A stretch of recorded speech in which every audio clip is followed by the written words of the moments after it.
So the latest tablet to join the ever-growing party is the nTablet from Novatech. And first things first, this is a chunky slab of tech, but it feels nice and solid. Now, it's not what you'd call light either, and isn't really something you'd want to hold up for longer than 15 minutes. So thankfully, there's a stand available for purchase, especially as having it on your lap isn't always convenient or comfortable. Now, it sports a very reflective 10-inch multi-touch screen, which is nice and smooth, no juddering, so that's good news. But I have a bit of a love-hate relationship with the screen. It's brilliant with large gestures like scrolling, it's responsive and quick.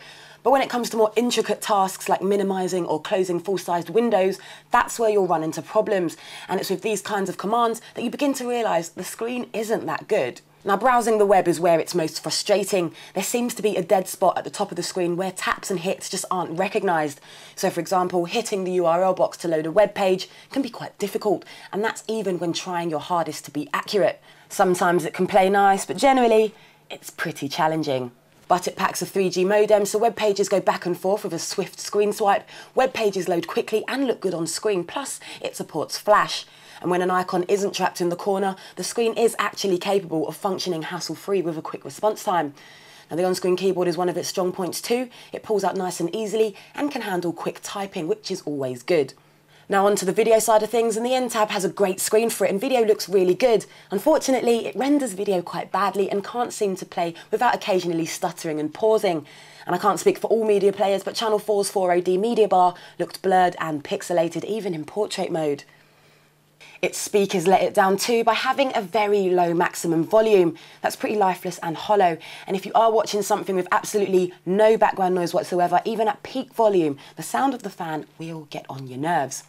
Now, the nTablet, it doesn't have the fun edge that tablets like the iPad and Samsung's Galaxy Tab have. And I guess that's partly down to running Windows 7. But if that doesn't float your boat, there is an Android version coming, running 2.2, due out around mid-October.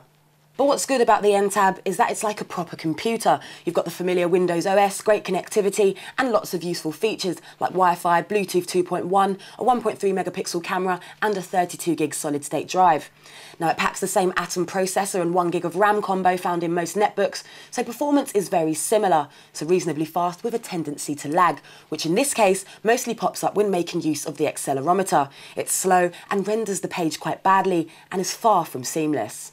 Now, we got just over 3 hours battery life out of it, and that's with the Wi-Fi on the screen at its brightest and with pretty heavy use. So not as good as the iPad, but Novatech claims it has a 5-hour battery life, but of course this is with much less intense use.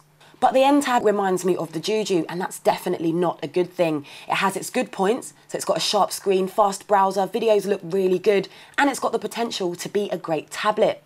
But at the moment, it feels too much like an unfinished product, not to mention it doesn't have enough vertical resolution for some apps and is generally let down by performance, which is showing a lot of flaws right now.